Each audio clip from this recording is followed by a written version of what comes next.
The following is a presentation of the HAN Network, the leader for local news, sports, and more in southwestern Connecticut.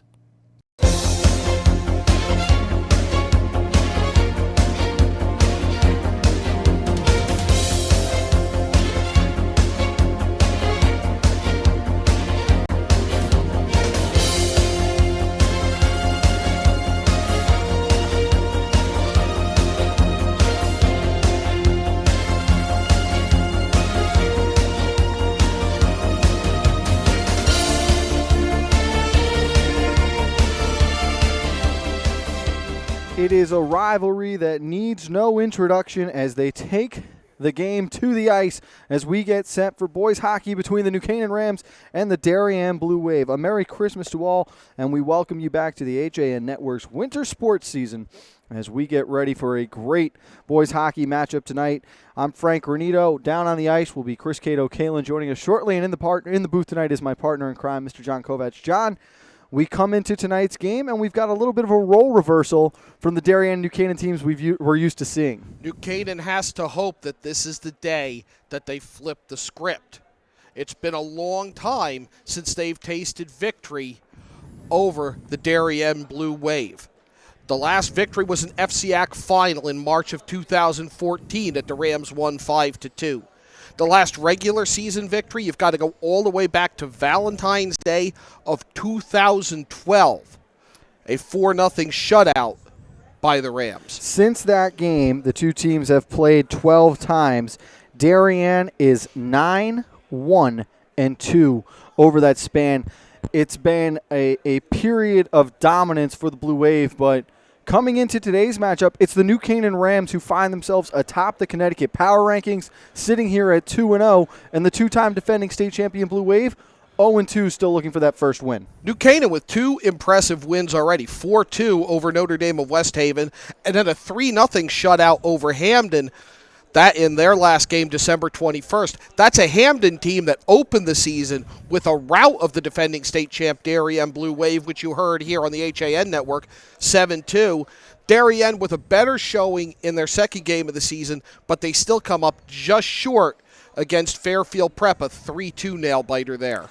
One of the big matchups to keep an eye on today is going to be the senior goaltenders for both teams. You've got Peter Windus for the Rams and Brendan Bumgartner for the Wave. And for an inside look at this goalie matchup, we go inside the glass to our own Chris Cato Kalin.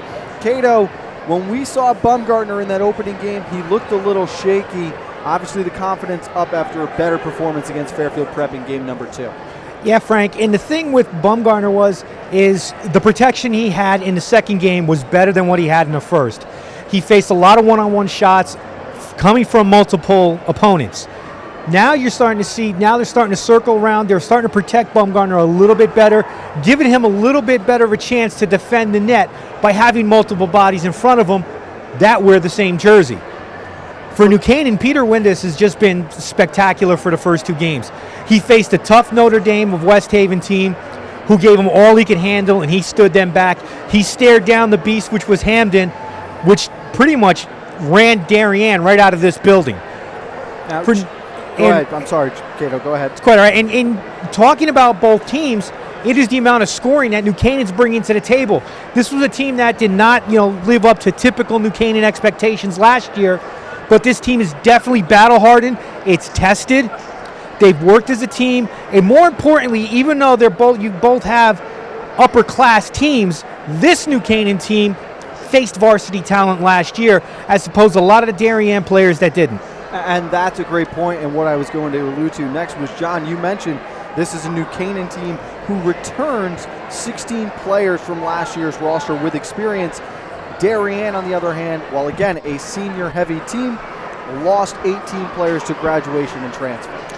That's a lot to replace, and it gives New Canaan the edge and experience here today. I think what I really want to see here is, does New Canaan play within themselves? Do they go out and do what they know they can do? Emotion can carry you, but only so far. What I could see is them being so amped up about this opportunity to snap this long winless streak against Darien that they start to press a little bit. They can't do that. They have to come out and be the New Canaan Rams of 2016-17. And of course, this is the year where you get the feeling the Rams don't need to be intimidated on the ice. But Cato, for the past almost decade now, really the last 5 years, in whatever sport they are playing, the Blue Wave have that mental factor over the Rams. How much does that play into today's rivalry game? Honestly, I don't think it does. I think for New Canaan, it's going to be talent and experience against the inexperience of Darien. And for Darien, one key point that they are going to emphasize on, and they need to make sure where Tyler Hill is at all times on the ice. You need to account for him every shift, every minute he's out there, because if you don't, Tyler Hill by himself can take you right out of this game. And Hill has been the leading scorer for the Rams so far this year. He's got 4 goals through 2 games. That's what's been big for the Rams up to this point through their first 2 games. Their top guys are scoring, John. That first goal he scored, announcing his presence with authority, if you want to quote movie lines, with that shot from just inside the blue line going away from us in that opening game. He can score from anywhere, and he can press play from anywhere. He could lead New Canaan to an early lead. For the Blue Wave, Cato, it's got to be Max Romine if they're going to get that offensive presence up front. He played well in that opening game against Hamden, very confident on the puck, strong with the puck, and we saw him driving to the net. He'll have a tough challenge today matching up against Morris and Hayes, the top D pair for the Rams. Well, what's going to happen is, and you talked about it at a good point, Romine's got to attack the net, but he can't do it alone. He can't go into the teeth of this New Canaan Rams defense and expect to win. He needs help with him. Guys, when he makes that break for the net, guys have to go with him. And you also need guys to go to the net to help pick up the trash. If there's no one there to help support him, it's Romine against an army of Rams. Guys, let's take a quick break here. We'll step aside, but when we get back, we'll continue to look at some of the key players as we get closer and closer to puck drop between New Canaan and Darien. All of that coming up next right here on the HAN Network. Would you like to be able to help in an emergency? Do you know what to do when a family member is in distress? Learn life-saving skills and become a certified EMT in New Canaan. Whether you're looking for a career in healthcare or you want to give back to your community, the training is invaluable. The New Canaan Volunteer Ambulance Corps is offering an EMT certification course starting on January 16th, 2 nights a week and some Saturdays. It's filling up quickly, so call 203-594-3535 to get involved. New Canaan Volunteer Ambulance Corps. Neighbors helping neighbors. Find out more at ncvac.org. At That Personal Touch in New Canaan, we have personalized gifts for all occasions. Family owned since 1983, we specialize in expert engraving done on premises. From engraved sterling silver and pewter frames, wood cutting boards, slate cheese servers and trays, leather embossing, crystal engraving, and glassware, every gift becomes unique and personal. And just in time for the season, we have a variety of personalized Christmas ornaments. Visit That Personal Touch at 102 Main Street in New Canaan and at tptengravers.com.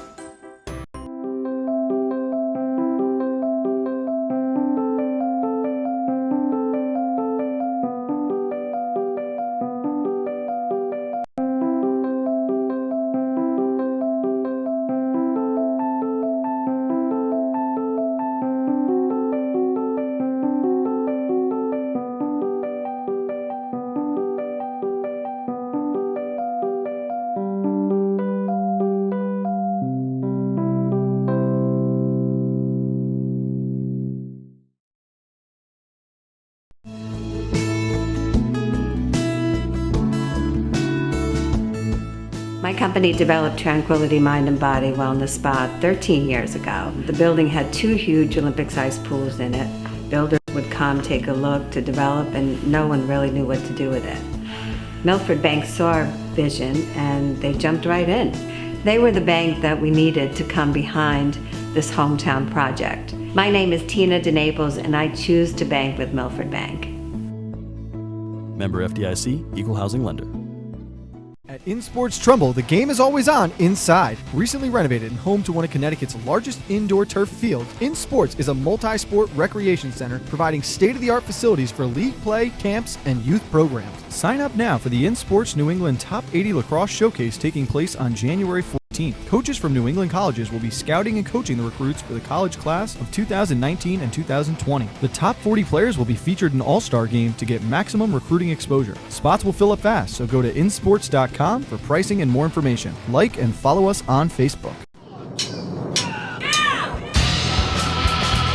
I'm Frank Granito. And I'm Donald Ing for the HAN Network. Tune in to Nutmeg Sports Monday through Thursday, where we bring you all the top stories from Connecticut sports. From highlights to player interviews and expert analysis, no one gets you closer to Connecticut's games than Nutmeg Sports. Nutmeg Sports, now Monday through Thursday at 2 p.m. on the HAN Network.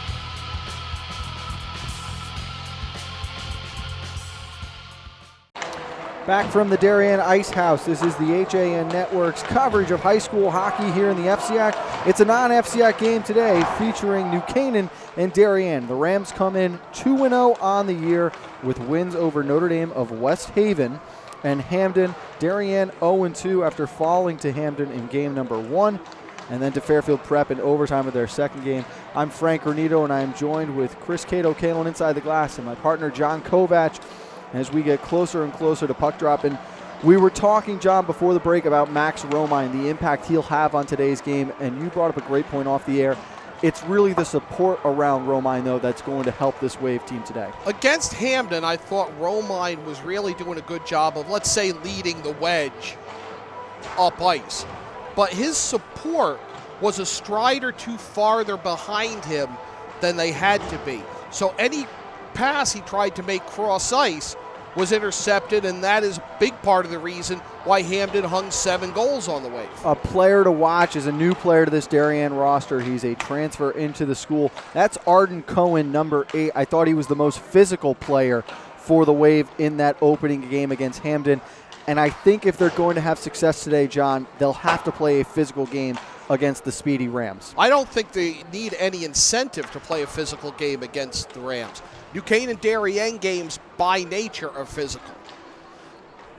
Somebody's going to try to be the intimidator on that first shift throughout that first period, really. It's who can withstand that.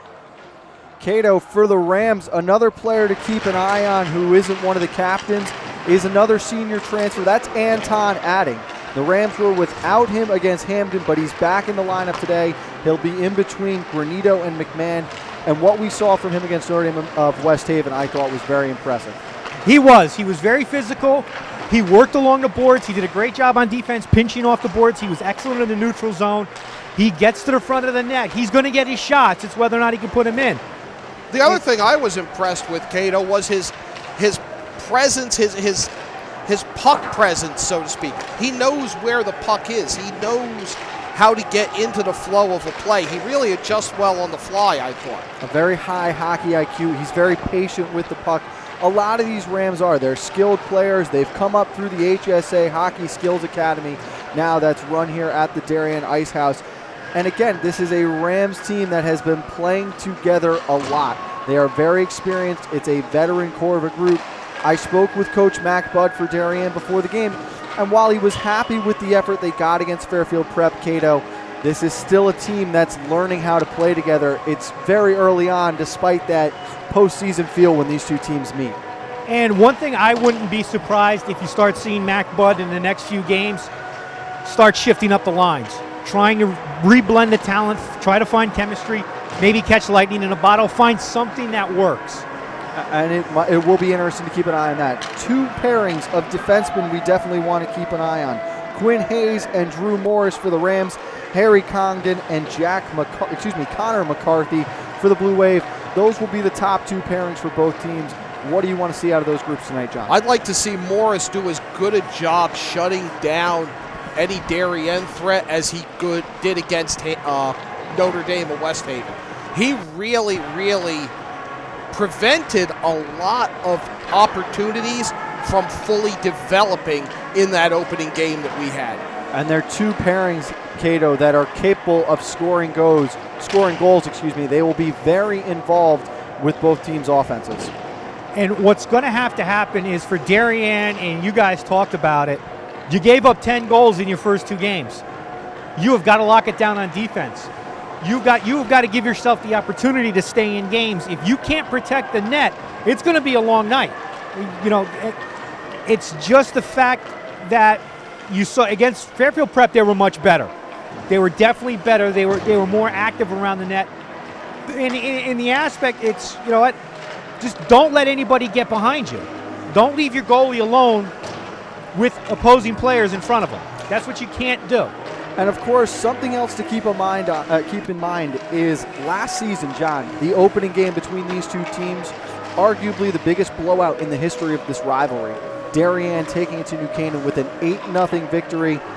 The Rams came back at a 4-3 loss later in the year, pushed the Wave to the brink in the state playoffs, losing only 3-2. But you have to figure with a lot of players back from last year's team, that 8-0 loss is still lingering in their minds. That's been mentioned in the locker room this afternoon. That's been mentioned in practice over this holiday break. Remember when they beat you 8-0. Honestly, sorry, John. Go ahead, Cato. No, honestly, I don't think it's something that needs to be said. You have to remember that. You don't take a beating like that and forget about it. And I think these guys are going to come out. One, we know New Canaan can match physically. They'll take anybody on physically. We saw it against Notre Dame and West Haven, and they can weather that initial storm where they try to beat you down. For them, this game, they need for their own peace of mind, not so much peace of mind, but get on Darien early and demoralize them quickly. And if you do get on them early, it gives the Rams the ability to roll 4 lines and 3 pairs of defense, which Coach Gore has done early on in this season and would like to do throughout the year. Darien, we only expect to see 3 lines and maybe a 5th defenseman. So the depth could play an issue depending how this one starts and how long they go playing closely. We'll step aside one more time here, but when we get back, we will have the starting lineups for you and puck drop between New Canaan and Darien. All of that coming up next, right here on the HAN Network. Have a sports injury or slip and fall that needs immediate care? Coastal Ortho Express Urgent Care gives you direct access to an orthopedic specialist fast, without an appointment. Basketball, hockey, skiing, whatever the sports injury is, sprain or fracture, Coastal Ortho Express can help. Coastal Ortho Express Urgent Care open Monday through Saturday, now in 2 locations. The iPark building at 761 Main Avenue in Norwalk and 36 Old Kings Highway South in Darien. Or go to coastalorthoexpress.com, like them on Facebook. On time, done right, safe and reliable. MrHandymanCT.com. Let our satisfied customers tell it. I have called Mr. Handyman for every reason, every occasion, every broken item, every leak. They have bailed me out on many occasions, and I would recommend them to anyone. For any project, large or small. MrHandymanCT.com. The holidays are a wonderful time to spend with families and friends, sharing a fantastic meal. Football season is in full swing, the fishing has been unbelievable, and it's time to make a list and check it twice. Stop at the Dock Shop, get a fix of summer, and browse loads of new products, including fishing tackle, accessories, clothing, jewelry, and home decor. Boater, beach bum, fisherman, or simply love the New England coast, this is a unique place to shop. The Dock Shop, 51 Tokenique Road, Darien, 609 Riverside Avenue, Westport, or dockshop.com. Manfredi New Canaan is a dream come true for locals Kim and Roberto. Their Elm Street store features Rolex, Hermes, and design jewelry collections from everyday classic gold to diamond jewelry. Manfredi offers a range of services from simple jewelry and watch repair to elegant jewelry design. Let Manfredi New Canaan help you find the perfect gift to celebrate important life moments. Visit us at 72 Elm Street, New Canaan, or online at manfredijewels.com. For unique and special holiday gifts, come to Touch of Sedona, a spiritual boutique located in the heart of Ridgefield, Connecticut. We have plenty of unique pieces, including Native American and equestrian jewelry, crystals, candles, incense, and books, as well as an ever-changing showcase of artists, intuitive practitioners, healers, and lots more. Happy holidays from Touch of Sedona, 452 Main Street in Ridgefield. Visit us today. Open 7 days a week.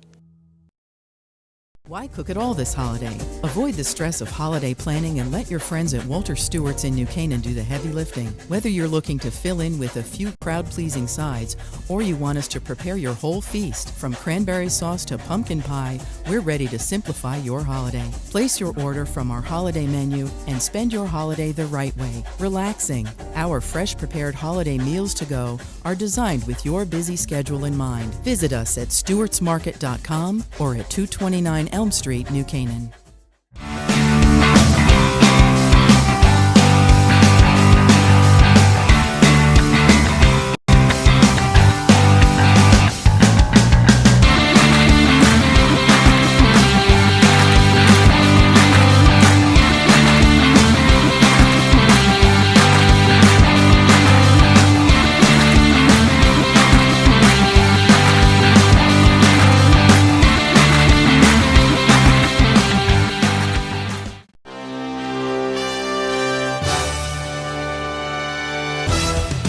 Give your day a jumpstart with the latest news, sports, weather, and more on Coffee Break, live on the HAN Network, weekdays at 11 a.m.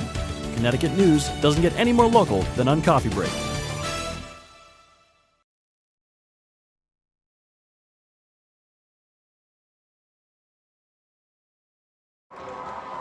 We are back. The national anthem has been sung poorly by the New Canaan student section at that, a little off tune. But we get set for the opening puck drop. Let's take you through the starting lineups. First, for the visiting Darien Blue Wave. In goal, it will be the senior Brendan Baumgartner. Up front, you will have Max Romine and that is Will Dixon playing the wings, along with Arden Cohen in the middle. For the Rams, it is Peter Vindis getting the start again for New Canaan. He is 2-0 on the year. They will have Brooks Gamble, Harry Gelnaugh, Tyler Hill up front, with Quinn Hayes and Drew Morris starting on defense. John, when we saw Baumgartner in that first game against Hamden, rebound control was obviously an issue. That could play a huge factor against a Rams team that likes to get pucks on net early. We talked in the pregame about the need for the Darien defense to protect Baumgartner, but he's got to start protecting himself. He's got to corral those rebounds, because if he lets them bleed out, New Canaan's going to just keep hacking at him. New Canaan's not going to be shy about firing the puck at him this afternoon. He's got to make sure to know where that puck goes once he makes the save. We obviously would like to just remind all of our viewers that at the Darien Ice House, we've got an interesting camera angle going the length of the ice from north to south, but we have made adjustments. We hope you enjoy the scissor lift view, as well as our camera alongside the New Canaan bench. The Rams wearing the white tops and white socks, Darien in all blue, as we are underway from the Darien Ice House as the Rams try to dump in early on this first shift. Cato, we know how aggressive the Darien defense will be against this high-powered Rams attack. Do you see them pinching and holding the blue line early on? You would like to see them do that. You definitely want to, get off to an early start. You get the rush going as quickly as they can and try to put pucks on Windus and test them early. Hickson and Morris battling down in the corner behind Windus as Romine comes in for help. It's quickly sent back around the boards, as waiting there was Colby Ravosa. Ravosa's D partner will be Hunter Hazelton. They will be the pairing behind Congdon and McCarthy. For the first time tonight, we've seen that 90-degree bounce off the Zamboni boards. Something to watch, that puck coming out at funky angles there. McMahon picks this one up in the corner, tried working towards the slot, but it's turned over, and now controlled by Ben Webster. Webster is the younger brother there of Jack,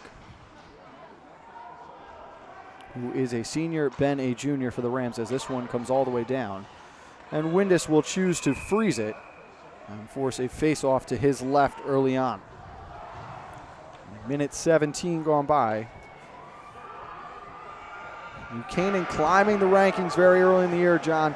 A lot of expectations coming into the season. 2 early wins against 2 of the top programs, and they quickly find themselves at the top of the power rankings as they enter play out of the Christmas break. Little early to think about the power rankings, if you want my honest opinion, but they're already making themselves noticed after a long season last season.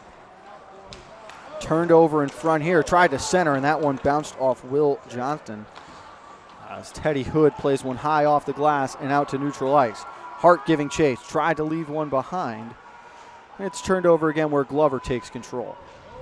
Wraparound attempt is stuffed, held on to by Bumgarner, and we have got our first face-off now in the Blue Wave zone.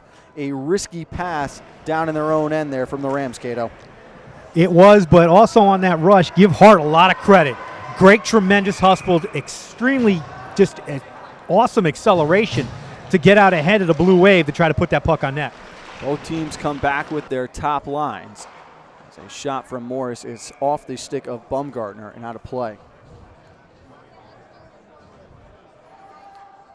You think we see a lot more of those blue line shots like that, Frank? I think definitely from the Rams, they'll try to put everything they can towards Bumgarner. We saw Coach Gore stayed after their first game to scout Hamden and Darien, and you have to think off of what he saw. They want to put as many pucks as possible on the Blue Wave goalie, as Morris took a big hit there and now turned over by Hayes.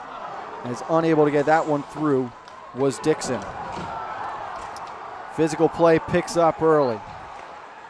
And now an opportunity for the Rams. Flip pass ahead. Gamble giving chase, trying to get it down. Goes to the backhand, through the 5-hole, and it's in. They score!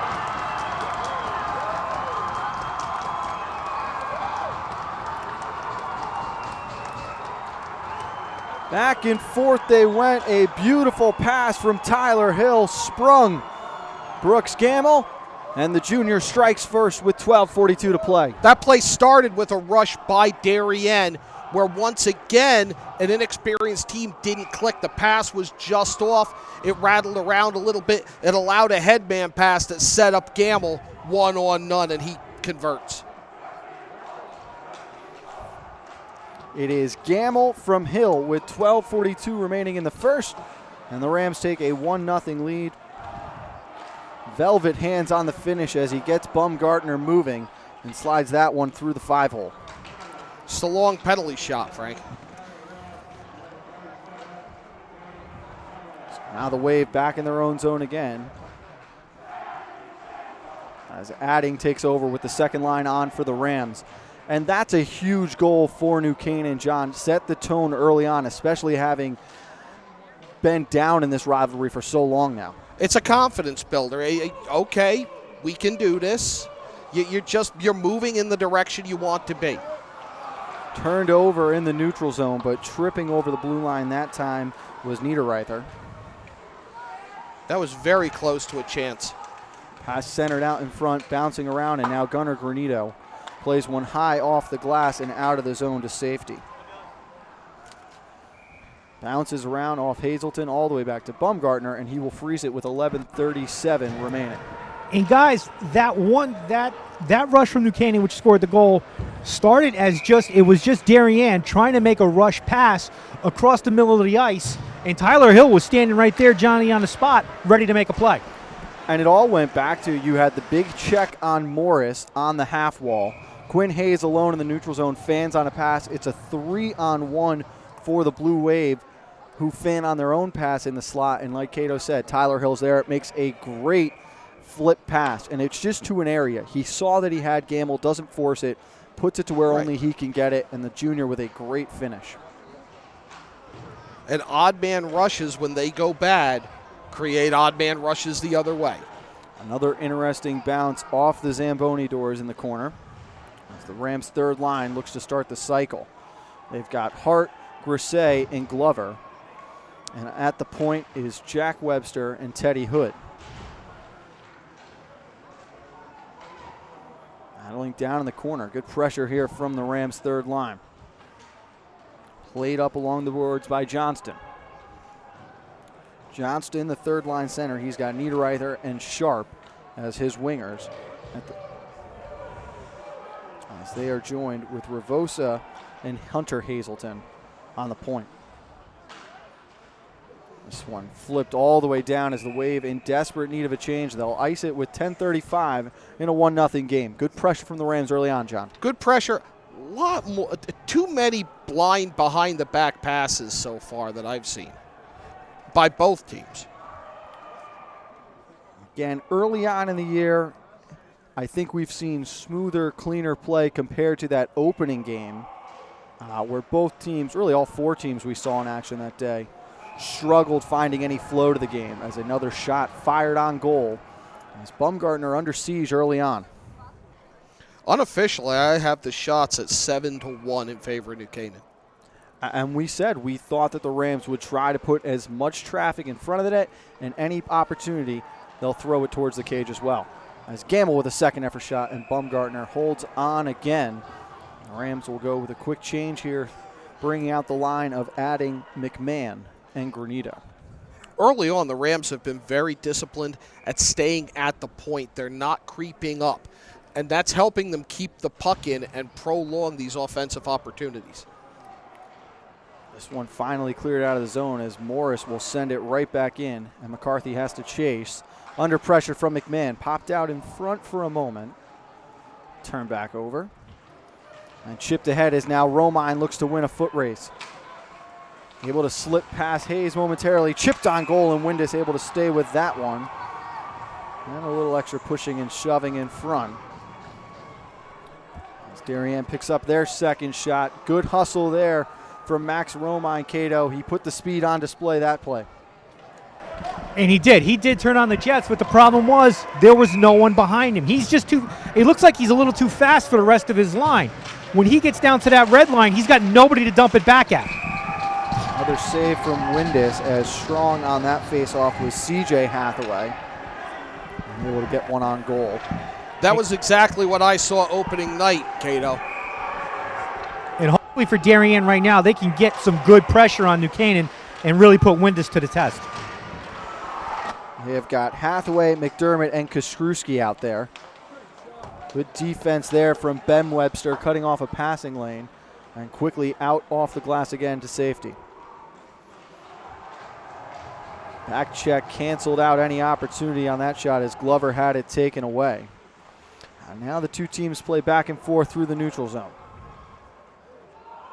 Hart with it, sent on goal. Good hard shot on the ice. And forced to freeze this one again is Bumgarner. And they don't look like the best shots in the world right now, John, but most importantly, the Rams are playing in the offensive zone for the majority right now. They're pressing the action. They're keeping the puck in and around the crease. They're making Bumgarner work. And through only 6 minutes of play, I thought we've seen an improved Bumgarner who's done a much better job controlling his rebounds. Very much so. Very much so.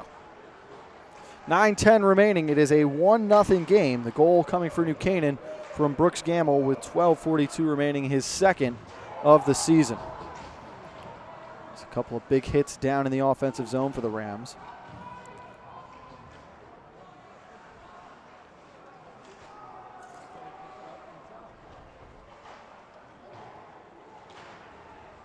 As Teddy Hood pinching on the boards and keeps that one in.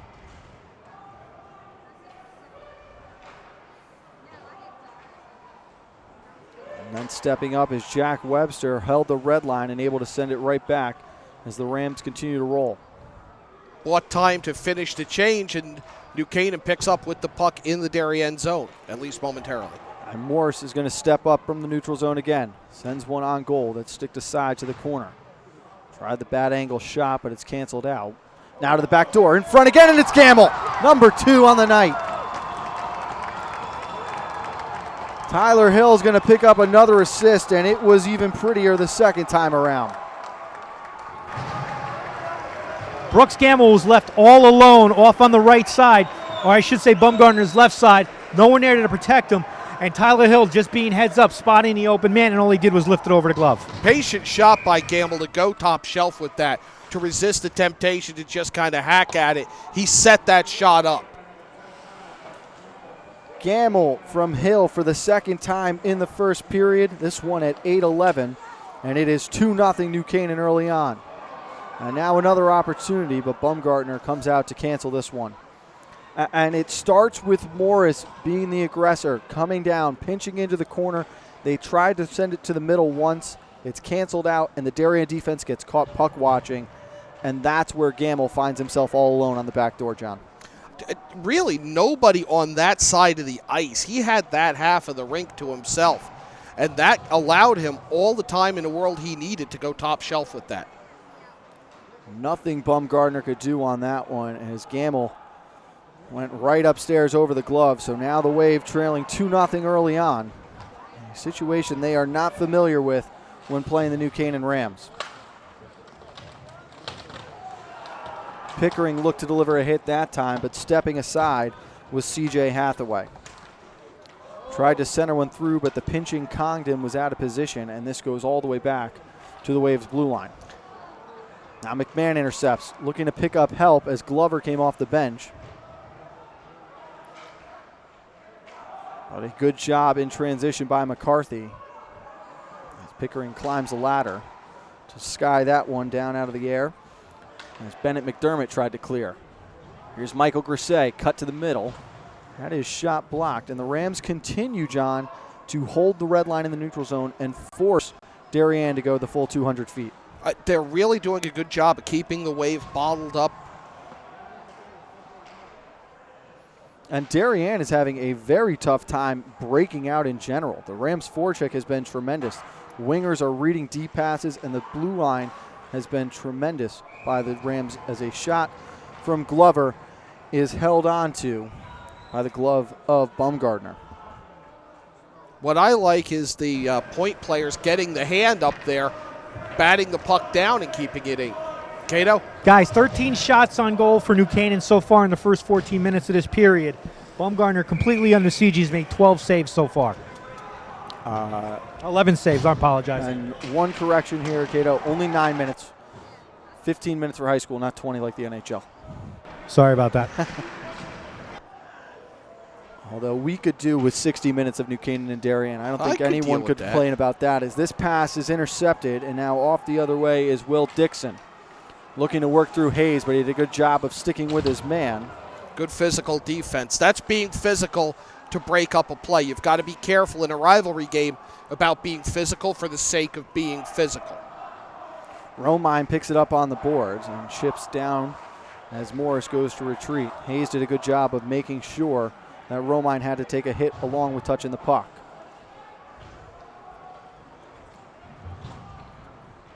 And that's something that the Rams, you can see, are making an emphasis on. An inexperienced team like Darien, force them to pay the price every time they touch the puck, as this shot is sticked aside. They're cycling through the forecheck so fluidly. It has to be incredibly frustrating for Darien trying to get out, and it's just New Canaan just keeping you bottled in there the whole time. McMahon and Congdon battle in the corner. Granito comes out with it as he tried to backhand one on Cage that got deflected behind the net. Back and forth as the Wave stuck in their own end again. And finally, Sky went out to safety. McMahon shrugs off a hit as giving chase in the corner is Grisey. Made a man miss, now looks for help, but the defense was changing for the Rams as this one comes all the way back to Windus, who plays aside for Chase Glover, the third line center. And that's just a long back pass, Frank. Turned over at the neutral zone now, an opportunity for the Wave as this one is held on to by Windus, with the shot coming off the stick of Ryan Niederreiter with 4:10 remaining in the first. And the only opportunities that we've seen from Darien have come off of loose pucks that they picked up and turned into really a one-on-none rush with no support to the sides. Another shot here, once, twice, and a big save by Windus. Might have got it with the butt end. Either butt end or a skate blade. I couldn't tell which, Frank. But he just got on that. The clearing attempt from Bumgardner was a weak one. Glover held the zone. Good pressure again from Ryan Hart. Cato's second time we've seen him in there on the forecheck making something happen. And for Bumgardner, if you're going to get up there and you're going to try to send that puck out, you've got to lift it, you've got to elevate it, or you just have to send it away from people. He tried to send it right through the New Canaan Rams, and it didn't work out too well. First time we've seen Windus make a key save in this period, as the Wave had their best opportunity with the slot from Niederreiter just missing from the slot. Romine on the boards takes a check That was Gamble. They're going to start designing plays off of those Zamboni boards. It's one of the intricacies of the Darien Ice House. Always has been, and it appears it always will be, as Quinn McMahon sidesteps around a check, able to maintain possession. All the way around the net, centered out in front. Hill just missed it. Gamble the second shot, couldn't get the hat trick. Good shift there from Quinn McMahon. Shot from Hayes, blocked in the slot. Batted around and unable to clear it that time was Dixon. Here's Morris, lets the wrister go, but it's blocked. And a delayed penalty coming now as the Rams will go to the power play for the first time tonight. Looked like it might have been interference or a cross check in the slot.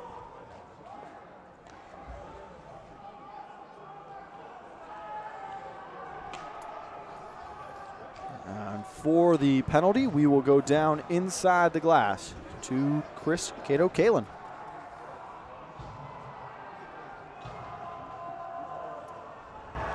Give me 1 second, guys. I got to get the official word. First power play of the night for the Rams. We saw Darien's penalty kill struggle, John, back in that Hamden game. Cato, what do you got for us? Guys, Hunter Hazelton's going to go in for 2 minutes for interference. Low shot is tipped. They score again. Took only 15 seconds on the power play.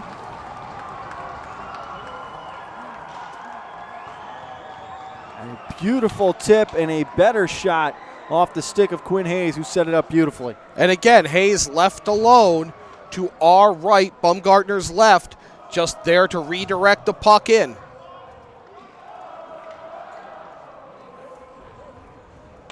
I did not see which stick it went off of.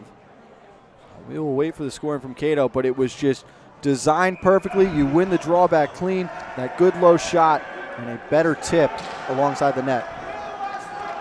Guys, the official word is Jack Webster with the goal with the assist from Quinn Hayes.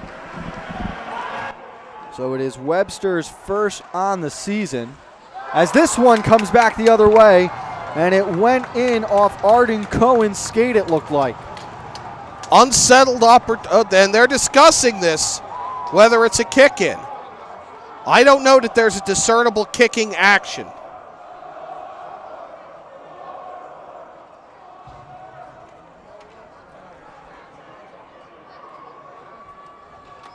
The goal is going to stand. Strong play from Romine, taking it to the net. Tried to tuck it himself, lost possession, and it went in off the right skate of Cohen. Guys, if I heard it correctly, it's Max Romine with the assist from Finn Batson. So Cohen the goal, Romine and Batson the assists. And I don't think he did try to kick it in. I think he was crashing the net and it went off the blade. I saw no to stick kicking motion from where we are, and it was, I don't think that Romine even realized it hit his own teammate's I don't either. foot. That was just a rush on Windus, who really has been disconnected from play for such a long time this first period. And another shot by New Canaan, who's right back on the attack. So with 2:28 remaining in the first, the Wave finally get on the board. But not until the Rams strike via the power play to make this a 3-1 game.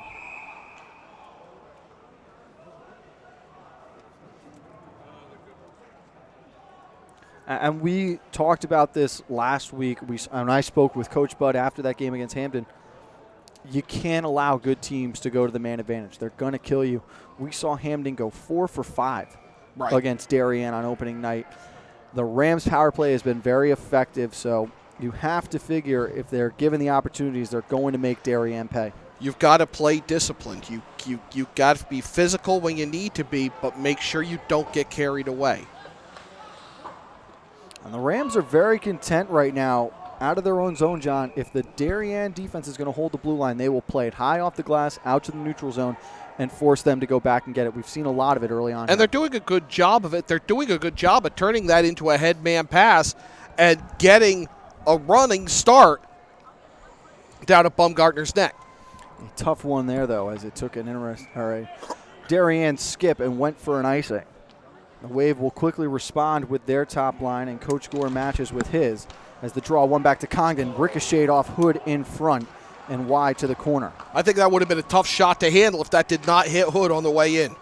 Wave trying to start the cycle, but it ends up in a corner with only Rams as Hood again flips one out to the neutral zone where McCarthy will retreat. And with a 3-0 lead, New Canaan has the luxury of doing that now. I mean, it's early, but you can kind of go for those long passes if it's an icing, is what it is, and get your change and take the face-off. And you have to expect they'll be open for the Rams with the style of play Darien uses, where their defense are going to be very involved. They like to hold the blue line as Morris throws in on Bumgarner from the red line, and he'll hold on for a face-off. Their defense are going to play aggressive. They're going to try and hold that blue line. You've got opportunities to stretch the ice and hit that crossing winger from the far side. No question there. That's up there. You know what's lost in this? How many saves Bumgarner's made? I mean, he has been under attack in his first 15 minutes. We are down to 50 seconds remaining in the period. This one comes all the way across. Grisey with it. Up ice for Glover, who gains the zone. Hesitates and sent one towards the goal that just missed wide. As now Morris retreats and looks for help. High off the glass. And Glover will send in, where Hart gives chase with under 30 to play. Hayes trying to hold the line and just missing that time. Put himself off sides. Was adding. Now an opportunity for the Wave. Working down the boards and taking a hit that time was Bennett McDermott. Quinn Hayes delivering the big blow. Granito with it. Fancy footwork as he kicks this one ahead and at least gives Adding a chance. Adding with the quick wrister on Bumgarner as he made the save as time expires. 15 minutes played, and it is 3-1. The Rams struck first with 3 themselves before Cohen was finally able to answer and put the Wave on the board. We'll step aside quickly, and we will be back with first half analysis and highlights right after this on the HAN Network. Want to reach new heights in your fitness and health goals? Find what you're looking for at Elevation Spin, Train, and TRX in Georgetown, Connecticut. Elevation Spin gives you purposeful spinning workouts inspired by the road. We encourage monitoring of heart rate and energy zones. Elevation also offers customized personal training with dedicated professionals passionate about helping you reach your goals. And let us motivate you to reach greater performance and functionality with TRX suspension training, using your own body weight for an incredible dynamic workout. Located at 4 Old Mill Road in Georgetown, call Elevation at 203-544-9503 or visit elevationspintraintrx.com for more.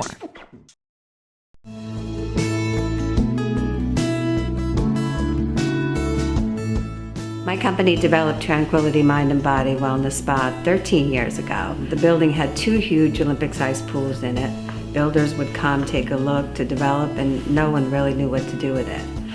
Milford Bank saw our vision, and they jumped right in. They were the bank that we needed to come behind this hometown project. My name is Tina DeNaples, and I choose to bank with Milford Bank. Member FDIC, Equal Housing Lender.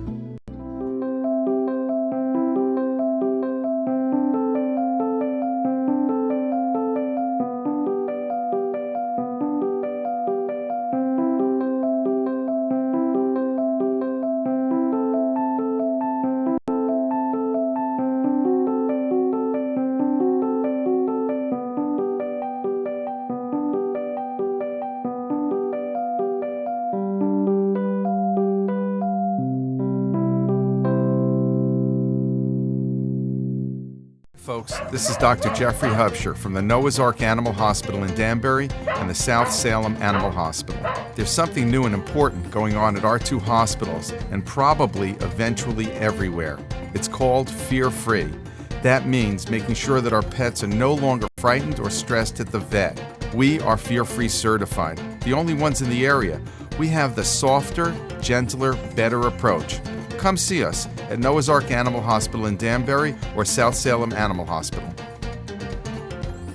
Are you ready for winter? Ski and Sport has everything you need to be fully outfitted for the season. A family-owned and operated business with over 40 years of experience, Ski and Sport's 3 convenient locations in Fairfield County offer top-quality, high-fashion ski and winter wear. In addition to clothing for men, women, and children, we also offer seasonal rentals for the entire family. Stop by our stores on 1 Ethan Allen Highway in Ridgefield, 877 Post Road East in Westport, and at 110 Main Street in New Canaan, or visit us at skiandsport.net. At That Personal Touch in New Canaan, we have personalized gifts for all occasions. Family owned since 1983, we specialize in expert engraving done on premises. From engraved sterling silver and pewter frames, wood cutting boards, slate cheese servers and trays, leather embossing, crystal engraving, and glassware, every gift becomes unique and personal. And just in time for the season, we have a variety of personalized Christmas ornaments. Visit That Personal Touch at 102 Main Street in New Canaan and at tptengravers.com. Give the gift of fitness to someone you love this holiday season for only $1 a day. Halo Fitness in New Canaan is now offering 1 year of fitness for only $365. Halo Fitness is a state-of-the-art fitness center located at Halo Studios in the heart of New Canaan, with ample free parking and brand new locker rooms. Keep someone you love healthy with a gift of fitness this holiday season. Halo Fitness Holiday Special available for purchase during the month of December only. Visit Bevel Saddlery this holiday season, not just for equestrians. Celebrating 30 years in New Canaan, we offer an exciting selection of men and women's sportswear and exquisite gifts, from home decor, hostess gifts, stocking stuffers, to items for horse and hound. You'll find something for everyone on your list. We carry brands like Barber, Dewberry, Patagonia, and local gift companies. Located at 50 Pine Street, New Canaan, next to Walgreens, and online at bevel.com.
Holidays are a wonderful time to spend with families and friends, sharing a fantastic meal. Football season is in full swing, the fishing has been unbelievable, and it's time to make a list and check it twice.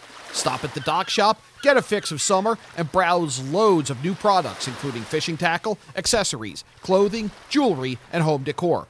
Boater, beach bum, fisherman, or simply love the New England coast, this is a unique place to shop. The Dock Shop, 51 Tokenique Road, Darien, 609 Riverside Avenue, Westport, or dockshop.com. Manfredi New Canaan is a dream come true for locals Kim and Roberto. Their Elm Street store features Rolex, Hermes, and design jewelry collections from everyday classic gold to diamond jewelry. Manfredi offers a range of services from simple jewelry and watch repair to elegant jewelry design. Let Manfredi New Canaan help you find the perfect gift to celebrate important life moments. Visit us at 72 Elm Street, New Canaan, or online at manfredijewels.com. At In Sports Trumbull, the game is always on inside. Recently renovated and home to one of Connecticut's largest indoor turf fields, In Sports is a multi-sport recreation center providing state-of-the-art facilities for league play, camps, and youth programs. Sign up now for the In Sports New England Top 80 Lacrosse Showcase taking place on January 14th. Coaches from New England colleges will be scouting and coaching the recruits for the college class of 2019 and 2020. The top 40 players will be featured in All-Star Game to get maximum recruiting exposure. Spots will fill up fast, so go to insports.com for pricing and more information. Like and follow us on Facebook. What's happening up in Hartford and what's trending in the Nutmeg State? Join Kate Chaplinsky And Josh Fisher on CT Pulse live Wednesdays at 12:30 to find out.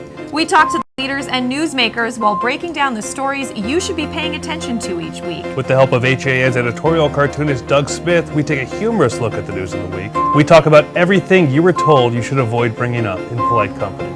CT Pulse, Wednesdays at 12:30 on the HAN Network. Hello, I'm Noah Finns for the Vantage Sports Network. For highlights of this game and all the playoff games from around the state, tune in to CT Sports Now at 10:30 on the Vantage Sports Network, only on Frontier Communications. We are live Monday through Friday with all Connecticut sports, and tonight, highlights from all the playoff games, 10:30 to 11. Hope to see you then.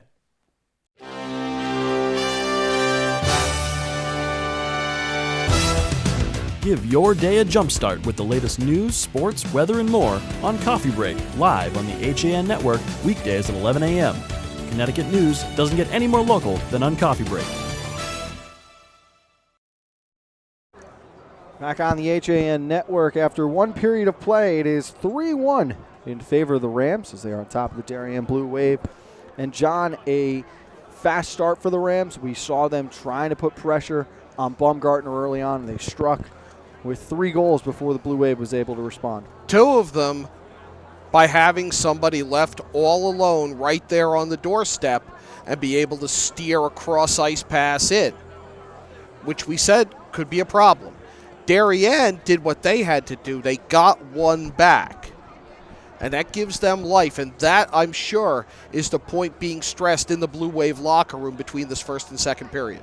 Especially with it's now a 2-goal game, and there's no worse lead in hockey than a 2-goal game. The next one is the biggest one. You're either going to be trailing by 3 or you find yourself back within 1 and all the momentum really riding for towards Darien. But, Cato, we saw how it plagued Darien earlier in the year, and the penalties will kill them. We have it written down in our keys to success. You've got to avoid the penalty box. One more time, John, the power play gets the better of the Blue Wave. It is a very, very good New Canaan power play against a Darien penalty kill that gave up 4 of 5 chances to Hamden in the opener. I thought that Peter Windus was strong, had to make the saves when he was given the opportunity. The one goal, it's a little bit of a lucky bounce going for the Blue Wave there. They'll take it either way. Windus should keep his head up. But it's also the fact that for the majority of that period, Windus had nothing to do but watch play down the far end. You have to get cold. You have to, your mind wander a little bit. It's just human nature. And then suddenly you've got to turn it back on. Cato, for Baumgartner, John said it best. I don't think anyone really appreciated how many saves he had to make in that period. Well, let's look at it this way. You know, most guys don't see that many in 2 periods. Baumgartner faced 20 shots. He was able to turn away 17 of them. I mean, that's a good game, let alone a good period. For Windus, he only faced 6 shots, turned 5 of them away. One of them, I think it was just a tough shot on his part. I don't think it's him being cold. I thought it was just a great shot from the side that Darien was able to convert. I think you're probably right, and I think it hit a skate and took a funky bounce. Was just a weird play, but a goal's a goal, and Darien has something to hang their hat on at the end of a really difficult period for them. And it became very obvious that New Canaan is going to hold the red line on defense, Cato, and they're going to throw every single puck they stop right back in and force Darien to go the full length of the ice. What do the Blue Wave have to do to improve the breakout and just really clear the zone and put the pressure on the other end? Lift the puck. Honestly, I would have to say lift the puck. And unfortunately, it may leave you vulnerable, but you may have to take long chances. And speaking of lifting the puck, John, we saw the Rams are trying to do that in their own zone. Every opportunity their wingers get, even their D-men, they're going high off the glass and forcing Darien to play from the neutral zone. They won't allow the aggressive defensemen to impact their play in their own zone. No, they've done a tremendous job of it. They've set up opportunities. They really kept the lion's share of play in the Darien end for that first 15 minutes, and it paid off with 3 goals and 20 shots. We saw the Rams roll 3 pairs of defense throughout the period. They incorporated the 4th line several times while using one of their top 2 centers to bump down and play with the wingers. So the depth is there. They got the numbers they wanted. Coming out now, Cato, these next 5 minutes, arguably the most important of the game. What do both sides need to do to set the tone early in the second period? New Canaan, just keep doing everything you've been doing. You've dominated this game from the get-go. You've played offense most of this game. Darien, you've got to stop playing offense. You've got to get the puck clear. You've got to get through the neutral zone into the teeth of New Canaan. You have a very good shot of climbing back into this game. Even though it's a 3-1 game, New Canaan has controlled this for, I would say, roughly 13 of the first 15 minutes. I think you're low on that number. It could be. I'm being generous. Should be a lot of fun. Let's step aside for 60 seconds, hear from a couple of our sponsors, and we'll be back with the second period of action right after this on the HAN Network. For unique and special holiday gifts, come to Touch of Sedona, a spiritual boutique located in the heart of Ridgefield, Connecticut. We have plenty of unique pieces, including Native American and equestrian jewelry, crystals, candles, incense, and books, as well as an ever-changing showcase of artists, intuitive practitioners, healers, and lots more. Happy holidays from Touch of Sedona, 452 Main Street in Ridgefield. Visit us today. Open 7 days a week.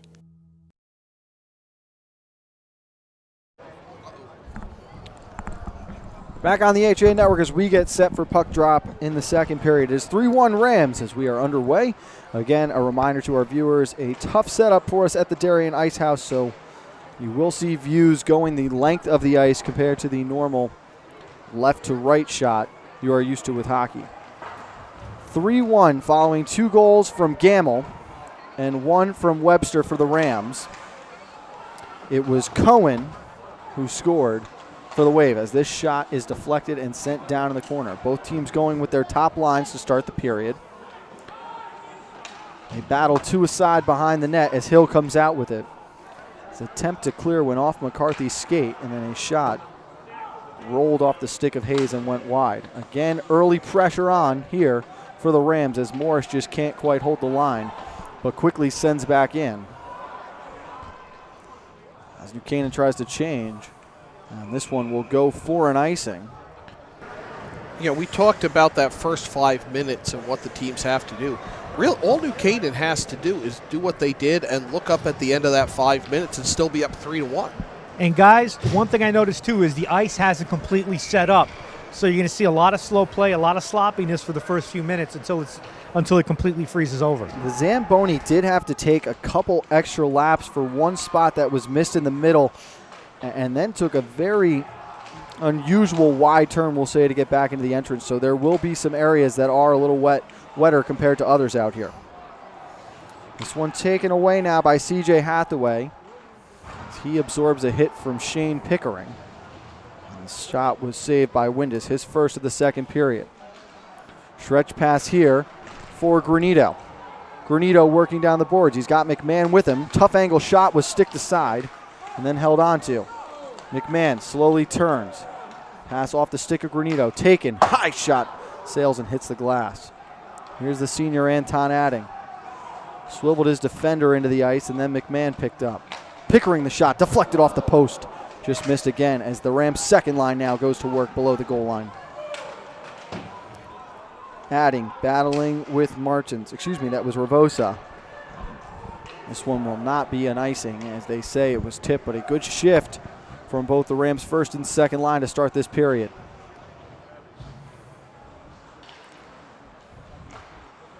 Stretch pass here as Grisey finds McMahon. Quick wrister is deflected. Joining the play that time was Ben Webster. Beautiful feed by Grisey through traffic to McMahon. McMahon, one of the bigger players on this Rams roster, but he is one of their faster skaters. Plays the left wing on that second line, and he likes to stretch the ice from the outside. 2.5 gone by in the second period. First time the Blue Wave have been able to sustain any kind of pressure in the offensive zone, but now it's back the other way. Grisey, he's got Hart with him, sends it across, but it was a bouncing puck that Hart couldn't get a piece of. McCarthy stepped around to check. McDermott with a shot that was blocked by Hood. Teddy Hood, the former football captain who just won his 3rd consecutive varsity state championship in football, was the 4th consecutive one for the New Canaan Rams program.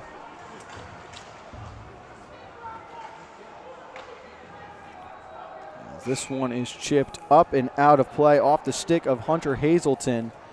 And back and forth we go here at the start of the second period, John.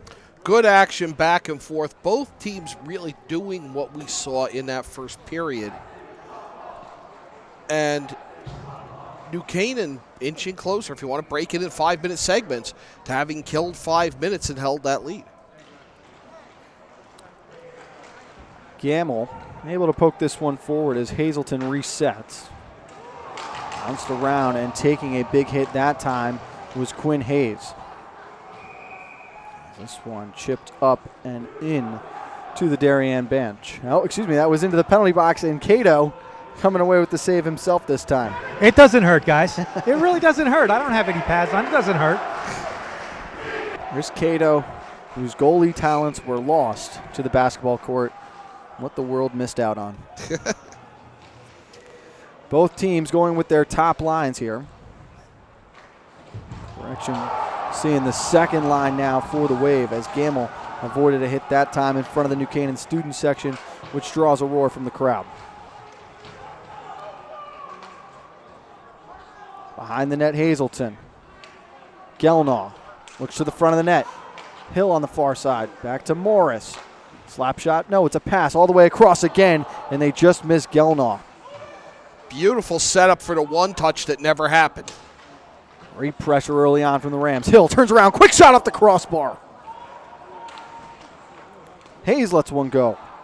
It's blocked down in front by Gamble, and he's going to draw a penalty as Hazelton cross-checked him from behind. But again, a very strong shift from the Rams' top line. Clear cross-check in the slot. Really could have cleared him out without using the stick across the shoulder blades. And that's just frustration and fatigue setting in there as that was a long shift in the defensive zone for the Wave. Cato, what do you got for us? Guys, exactly what you said. It's a cross-check for Hunter Hazelton. Last time I got it out, they scored a goal, so I'm going to be quiet. That is the second time Hazelton has made the trip to the box. The Rams are going with Gelnaw, Granito, Hayes, Webster. Just couldn't feel that one out of his feet. Got lost in an official and is cleared out of the zone. Not deflected, so it will stay for an offensive zone faceoff. Good pressure from the Rams, John, but a better job by the Wave keeping them to the outside. If you were grading the setup on this power play for New Canaan, I'd give them an A. If you were grading finishing, they're at an incomplete right now. And something to notice there, that was the first time this year we've seen Tom Solger, one of the senior captains for the Wave. He missed the first couple of games because of an injury, as Granito couldn't get the shot all the way through to the net. And Hathaway is able to clear. But Solger missing early on this season because of an injury, so good to see the senior back out there with his team.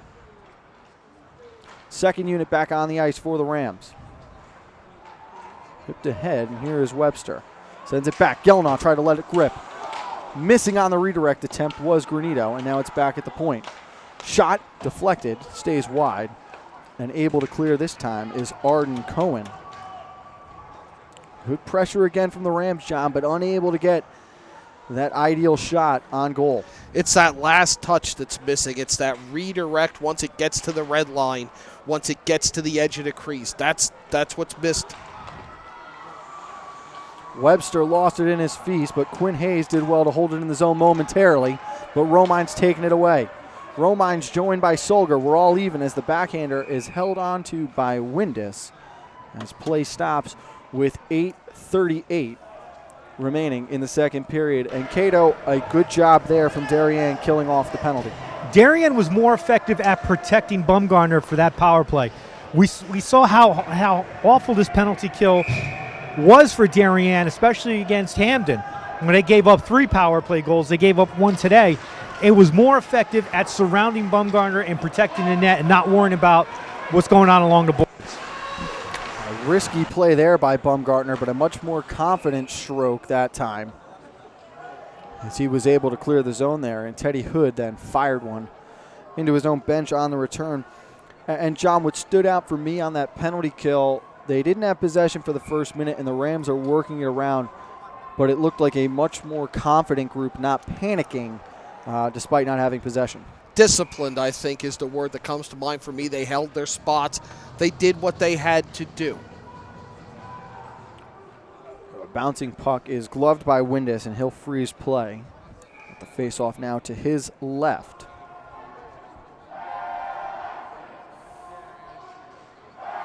Third line out there for both teams.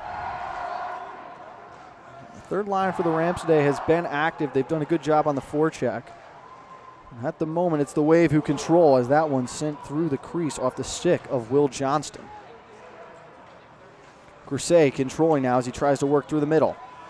Leaves for Hart. Shot on goal. Grisey the rebound off the side of the net. It's loose in between the pegs of Bumgarner, and now behind the net. Hart going to try for the wraparound, but it's denied by the center, Johnston, who cut him off. Stepping up and laying the wood that time was Morris. This is an icing, but we'll see if it is just an icing or there is a penalty as well.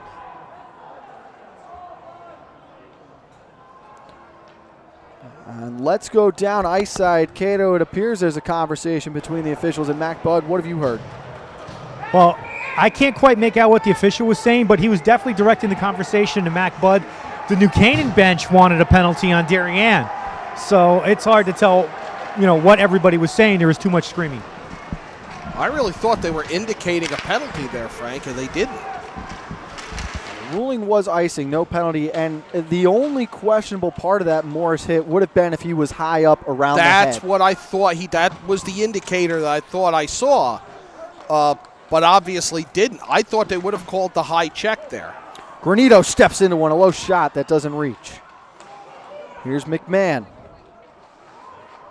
Back up to Pickering, couldn't control it on his backhand, and just wisely sends back into the zone as the Rams have to get back on side. Hathaway stepped around the hit from Pickering, centered towards the front, but it was deflected over the net as the Wave now on the attack, but it's quickly turned away.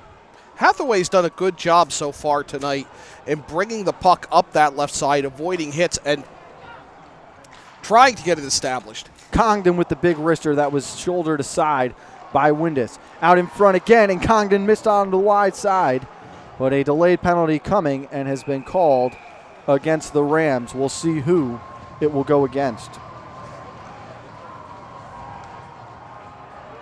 Couple of opportunities as Harry Congdon, the senior captain, got involved on the offense for Darien.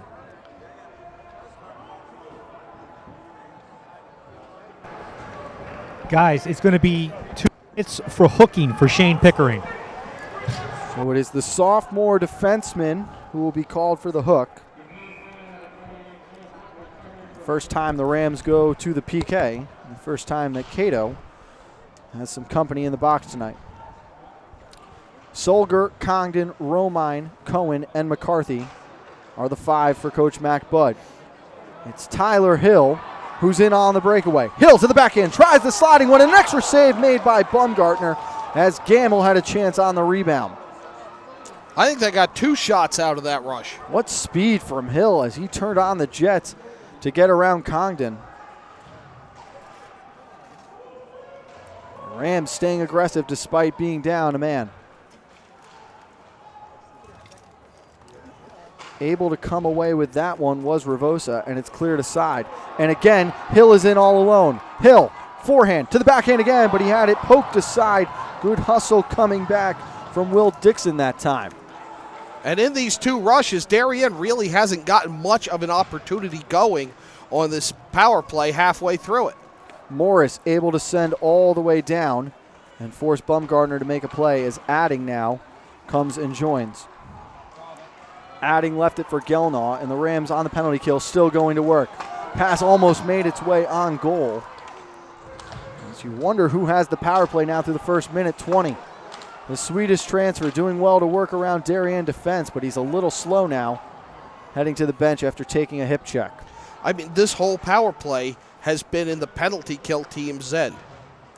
Kostrewski tried to center one out in front, and McMahon comes away with it. Backhand trying to clear the zone, but Hazelton knocked it down before a sliding McMahon blocked that one aside. Hazelton missed on that one. Back for McMahon was Gelnaw. Oh, good. And the Rams have successfully killed off this penalty. Going away almost the beneficiaries of it, John. It looked like they were on the power play, and they're going to be.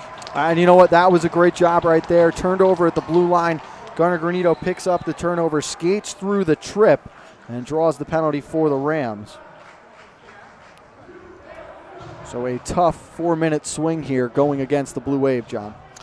And Darien started to look a little worn down at the end of that 2 minutes because they had fought off shorthanded rush after shorthanded rush. And you saw the speed of the Rams on display there as well. The open ice opportunities for New Canaan as they took advantage of them. And now we'll see how they handle being a man up. Adding and Morris playing catch at the blue line. Adding steps into a shot that finds Colby Ravosa and never made its way through. Here's Morris. The one-time attempt is tipped by McMahon, but too high as it went over the net. Gamble spins away. Now goes across to Adding behind the net, where he finds Tyler Hill as the Rams slow it down again from the outside. Morris and Adding. Back down low, and there's Tyler Hill with 3:49 remaining and 1:20 in the period. Tipped again, McMahon in front, the backhand once, twice, he scores!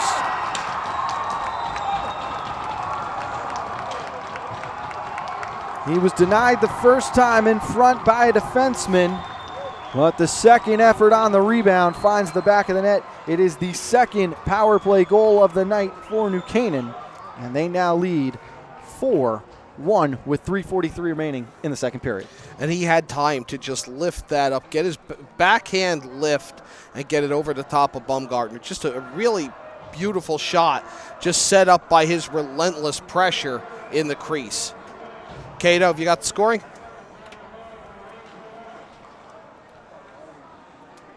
I just missed it too as I was recording everything. Give me just a second, guys. It's going to be McMahon from Morris and Adding with 3:43 remaining in period number 2. As this one sent down for an icing. Grisey just missed gaining the red line there. But again, you started to feel it on the Rams penalty kill. The opportunity to siege momentum back, and then they're given the power play advantage, and they capitalize again as we see some Darien fans, John, start to head for the doors. Yeah, that's a little early to leave.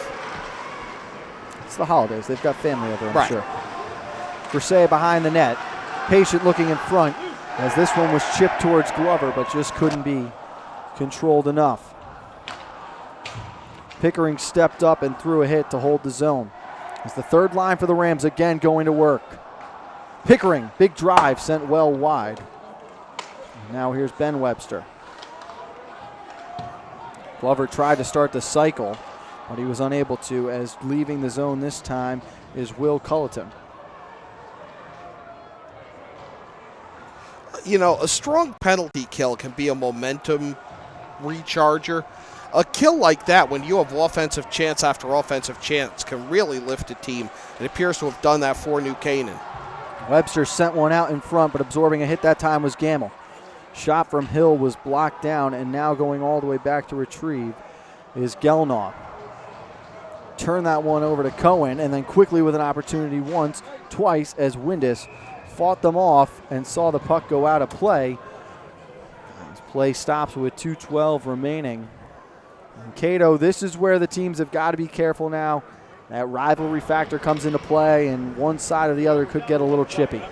You have to play smart. You can't draw bad penalties. You can't get yourself in any kind of trouble. Getting back to the goal, the official score, it's George McMahon from Tyler Hill and Drew Morris. Thank you, Cato. Correction there, they said that it was Tyler Hill who had a deflection on the original shot from Drew Morris's stick. Gamble giving chase. Good job to disarm his man. The pass attempt from Hill couldn't get through to Gelno. That was Will Johnston leading the attack the other way. For Teddy Hood. And up and out the opposite zone. Jack Webster, rebound is batted out of the air. It's Tyler Hill, and the Rams lead 5-1. The deflection gets away, and it's batted out of the air by Hill. It's a smart play from Jack Webster, the defenseman who joined the rush, coming down the boards, sends one on goal, putting it just to give yourselves a shot. And what hand-eye coordination from the senior captain, Hill, who picks up his 4th point of the night and his 5th goal of the season. Was a great piece of two-strike hitting, really was.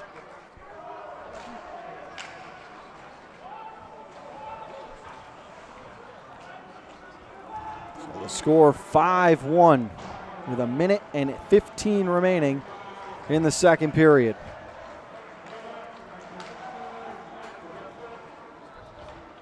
As this one is sent all the way back down. And Hayes does battle with Kostrowski. Adding comes in to help and able to come away with it. Steps aside for a moment. As Hayes chips ahead. Here's Granito working down the sideboards. Granito with a quick wrister.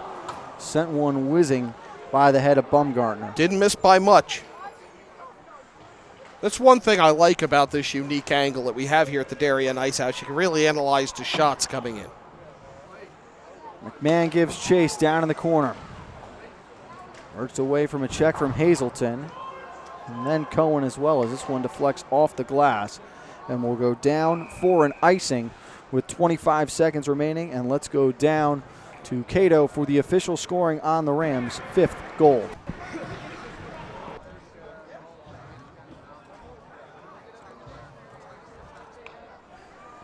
As Cato is going to put himself on hold here for a moment.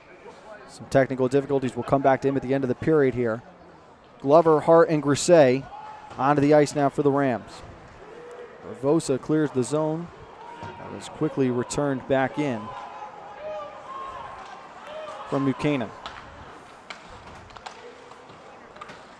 The Rams very content playing these final 10 seconds on the opposite end, but Romine wants to show off the wheels. Romine, quick wrister, and a save made by Windus with 3 seconds remaining. Good break from the senior captain, but a better save made.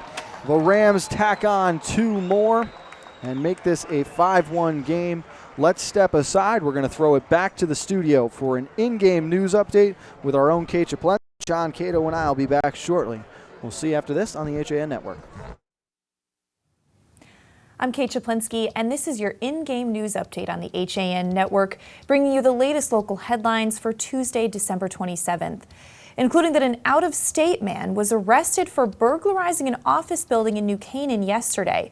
New Canaan police were dispatched to the area of 220 Elm Street on December 26th around 1 in the afternoon on a report of a suspicious man seen inside the building by workers as he rummaged through an office.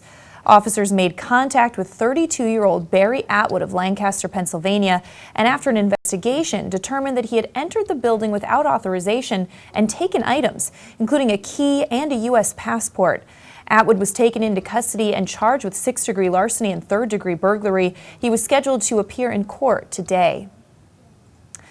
And a Stamford woman was brought to Danbury Hospital this morning after she was discovered lying on the side of the road in Reading. Hearst, Connecticut media reports that officers received a call around 7:30 in the morning about a woman lying on the side of Route 58 and Sunset Hill Road. When they arrived, they found 29-year-old Amanda Velasco Stahl with non-life-threatening injuries. That, according to Reading Police Chief Douglas Fuchs. She was driving northbound on Route 58 some point during the night when she lost control of her maroon GMC Envoy on a curve, struck a rock on the right side of the road, and crossed the lanes, going over the guardrail and landing 100 feet into the woods. During the night, police said she crawled out of the woods and was found hours later on the side of the road. And Ridgefield Fire Chief Kevin Tappy is on administrative leave while an investigation into a possible violation of an unspecified town policy continues. The chief attended a joint meeting of the Ridgefield Board of Selectmen and Fire Commission last Thursday. Town Director of Human Resources Lori Fernandez is conducting that investigation into a possible violation of policy. First Selectman Rudy Marconi wouldn't make public what policy the investigation concerns, but you can get more on that story at theridgefieldpress.com. And a Stamford woman reported a pair of diamond earrings valued at $4,300 stolen in Darien. She told police the earrings went missing after a trip to Splash Car Wash back on December 2nd. She realized those earrings were missing shortly after leaving Splash and immediately returned to the business to search for her jewelry. She told police a manager at Splash helped her search the car and went on to inspect the contents of the vacuums at the shop. Unfortunately, those earrings were not found, and police say that investigation is ongoing. And finally, an important post-Christmas tip from Connecticut State Police.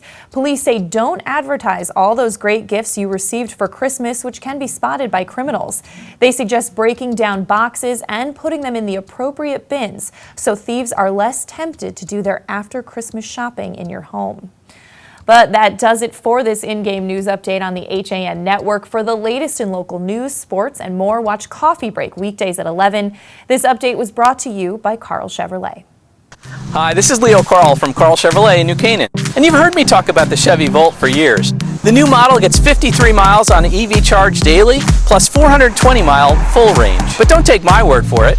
You need to come in and test drive the Volt yourself. Visit us at 261 Elm Street in New Canaan or online at carldirect.com. Folks, this is Dr. Jeffrey Hubsher from the Noah's Ark Animal Hospital in Danbury and the South Salem Animal Hospital. There's something new and important going on at our two hospitals and probably eventually everywhere. It's called Fear Free. That means making sure that our pets are no longer frightened or stressed at the vet. We are Fear Free certified, the only ones in the area. We have the softer, gentler, better approach. Come see us at Noah's Ark Animal Hospital in Danbury or South Salem Animal Hospital. Why cook it all this holiday? Avoid the stress of holiday planning and let your friends at Walter Stewart's in New Canaan do the heavy lifting. Whether you're looking to fill in with a few crowd-pleasing sides or you want us to prepare your whole feast, from cranberry sauce to pumpkin pie, we're ready to simplify your holiday. Place your order from our holiday menu and spend your holiday the right way, relaxing. Our fresh prepared holiday meals to go are designed with your busy schedule in mind. Visit us at stewartsmarket.com or at 229 Elm Street, New Canaan. Are you ready for winter? Ski and Sport has everything you need to be fully outfitted for the season. A family-owned and operated business with over 40 years of experience, Ski and Sport's 3 convenient locations in Fairfield County offer top-quality, high-fashion ski and winter wear. In addition to clothing for men, women, and children, we also offer seasonal rentals for the entire family. Stop by our stores on 1 Ethan Allen Highway in Ridgefield, 877 Post Road East in Westport, and at 110 Main Street in New Canaan, or visit us at skiandsport.net.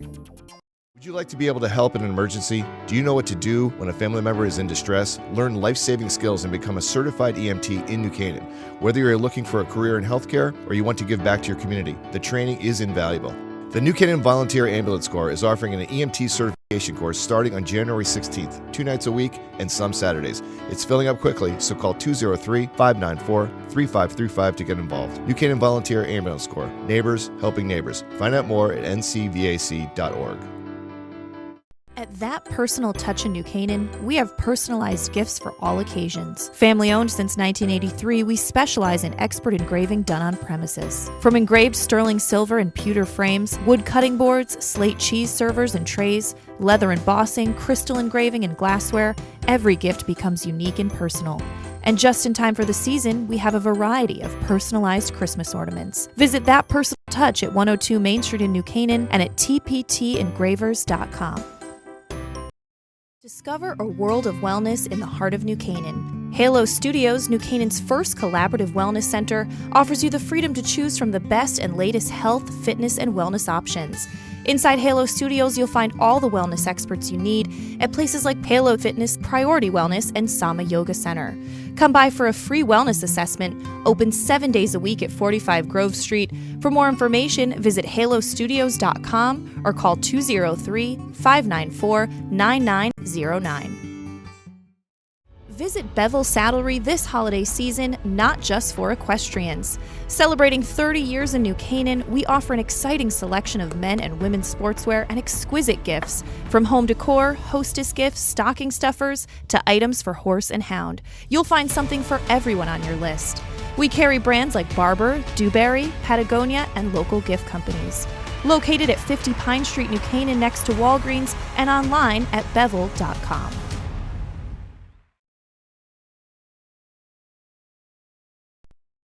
What makes Darien special during the holiday season? Locally owned shops and restaurants where you can find everything you need to make your holidays more enjoyable. Start with breakfast, then shop for everything from toys to unique gifts and the latest trends in fashion. Take a coffee break. Stop at our farmers market or one of our shops, where you'll find an amazing selection of cheeses and meats. Then enjoy dining at one of our fabulous restaurants. This holiday season, experience shopping and dining in Darien.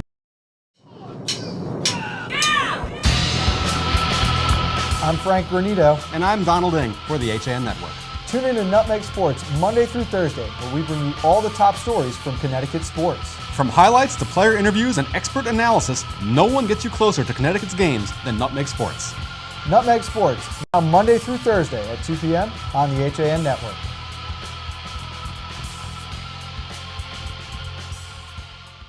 If you're watching this broadcast, you're not alone. The HAN Network is available for 200,000 Connecticut cable customers on the Frontier Network, and we've also reached 1.7 million viewers on our free live streaming sports, news, and entertainment broadcasts.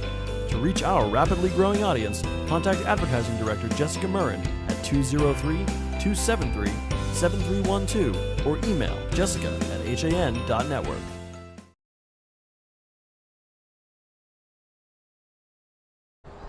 Back on the HAN Network after 2 periods. The Rams with a commanding 5-1 lead over the 2-time defending state champion Darien Blue Wave. John, we're teetering on seeing this game get out of hand the way it did last year when Darien won 8-0 in the first of 3 matchup between these two squads. But more importantly, I think we're looking at a Rams team that has the potential to match some of those squads from the Bo Hickey era, where you think back to teams in the late 90s, including that 99 team that lost to Notre Dame of Fairfield in 5 overtimes on day number 2 of the state championship. On a call that's still controversial. Don't ask Coach Hickey about that one. or you can go back to more recently, 2009, 2010, a New Canaan's team that started the year 24-0, won the FCIAC, made it all the way to the state semis before they lose to St. Joe's in their 4th matchup of the season. This is a very impressive Rams team right now. Cato, I'd like to get your impressions of them so far.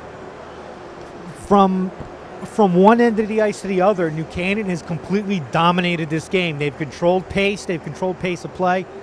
They've dictated when they want to accelerate and when they want to slow down. When they want to cut Darien in the neutral zone, when they want to pin them deep. When they want to, when Darien gets into the offensive zone, New Canaan's directing Darien to where they want to go. Where New Canaan wants Darien to go. We want you to take your shots here. And that's where they're sending them. That's the only opportunities they're giving them. And Darien really is just helpless to do anything right now. Well, and what's going to happen in this 3rd period, with time running out on Darien, they're going to have to press. That's going to set them up for more odd man rushes the wrong way by the New Canaan Rams. And for Darien, they have to figure out how to take some kind of control of this game. Get into the offensive zone and start running their own cycle. They haven't been able to do that. New Canaan is really New Canaan's making it look easy. And against the Darien team, it should not look this easy. Depending how these first few minutes go, you have to expect we see the rosters really opened up. Both teams will try to get younger players ice time. Is this a situation, Cato, where Coach Mac Budd starts to tamper with the lines a little bit, maybe change things up? Quite possibly. What do you have to lose? For Mac Budd, I mean, he's a smart enough coach to understand that if something's not working, he's going to make changes, and he's good enough to do it on the fly. He's going to take his shot with something going on. And just to tell the tale of the tape, New Canaan is out shooting Darien right now 33-12. If that doesn't tell you everything you need to know about this game through 2 periods, I don't know what will. And it's not that Baumgartner has surrendered 5 goals so far, but again, it has not been a game that Baumgartner has played poorly, and I think he's held his own again. The senior is doing everything he can, but the group in front of him has got to start to come together. John, we talked about this a little bit before the end of the second period. Smart play right now. It's a rivalry game. Emotions are high, and this one's getting out of hand. Both teams need to think big picture and avoid any nonsense. Skate away. Somebody throws an elbow. Somebody gives you a little jab with the stick. Somebody hits you right. Skate away. Be smart. Don't put your team a man down. Don't put yourself in a position that you're facing discipline. For this period, I don't expect New Canaan to let up. I think they're going to continue to play the game they're playing. What you may see is a little bit more of the cycle. Not so much get in front of the net and put anybody in danger. You're in control of this game. Just try to skate out the 15 minutes and move along. If you get opportunities to score, take them.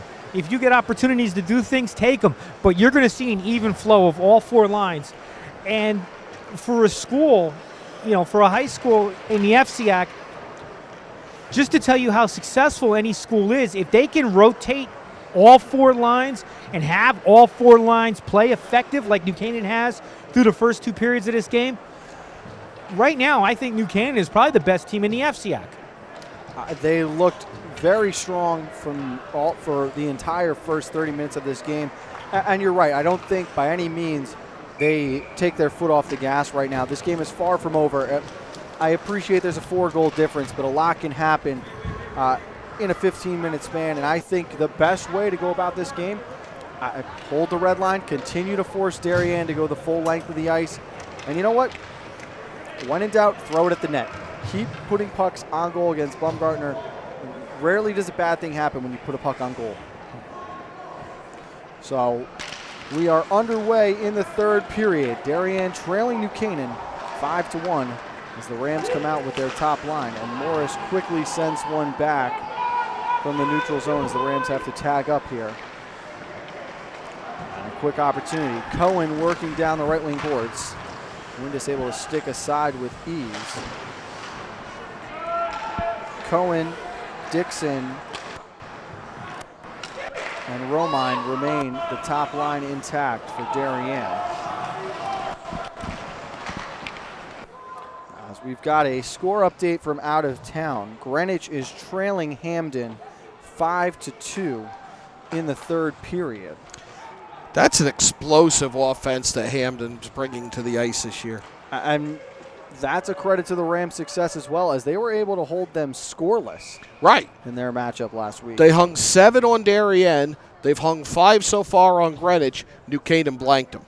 And I talked with Coach Gore and a couple of fans who were close with the program, and the Rams really felt it was a very good game, but they could have beat them by more than just 3. They felt that they could have put on a couple more goals there, and they left some on the table.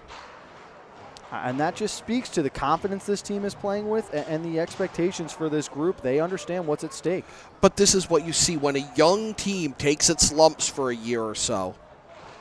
When they mature, when they're ready to play, you better get out of the way because they've got a lot to take out on you. Here comes C.J. Hathaway. Centering pass is cut off. A good job by Granito on the back check, but he blew a tire and lost it in the corner.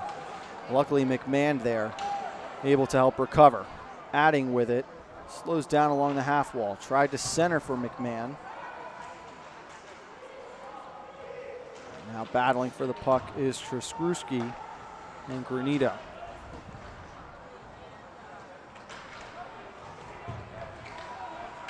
Bumped off the puck that time was Ryan Niederreiter. He's forced to tag up as Chase Glover goes back to retrieve. Puck sticking down in this bottom right corner on your screen. To Vindis' right. Ben Webster's been very active tonight. Smart pass there to McMahon. Tried to stretch the ice for Grisey. It was a great idea in terms of puck movement. Long shift here for McMahon as he stayed out on the ice with the Glover and Grisey grouping. Jack Webster and Teddy Hood have joined them on defense. Romine and Hickson giving chase in the corner. This one is chipped to safety, and Congdon quickly tries to return back in. Hood absorbs a blow in front of the Darien bench, and both teams will look to change now as the Blue Wave regroups with 12:05 remaining in the third period.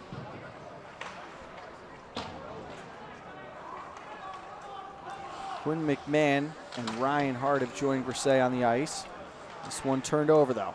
Hickson, no look attempt, found Teddy Hood instead as Ryan Hart couldn't quite field that one in his own feet. Slow play so far through the first 3 minutes and 15 seconds. Puck looks to be sticking on a lot of spots on the ice right now, John. Yeah, I think it's still freezing from the resurfacing. I see some wet spots just looking down to the side of the New Canaan crease in front of us. Hayes behind his own net. Fanned on the first attempt. He battled two aside in the corner as Quinn McMahon joins. Pair of 23s battling behind the net. That's McMahon and Carr Noonan. And this one poked out in front and stuffed in. The goal coming from Matty Hathaway as the Wave refused to go quietly. Puck just kind of got in between Windus and the post and just sat there waiting for somebody to poke it in for what seemed like an eternity, but was really only seconds. Just a lot of activity right in front of the net, John. And it looked like what happened was a Darien player tried to poke it in and smacked it off Windus's pad, and the puck got airborne, and Windus just never picked up on it until it was too late. We've got a timeout taken. Our director, AJ Simonowski, is telling me from where he's sitting, he saw that puck got stuck on the end line as the Rams were looking to clear, and that was where that extra effort was able to come from. For the official scoring, let's go back down to Cato, and also Cato, who took that timeout?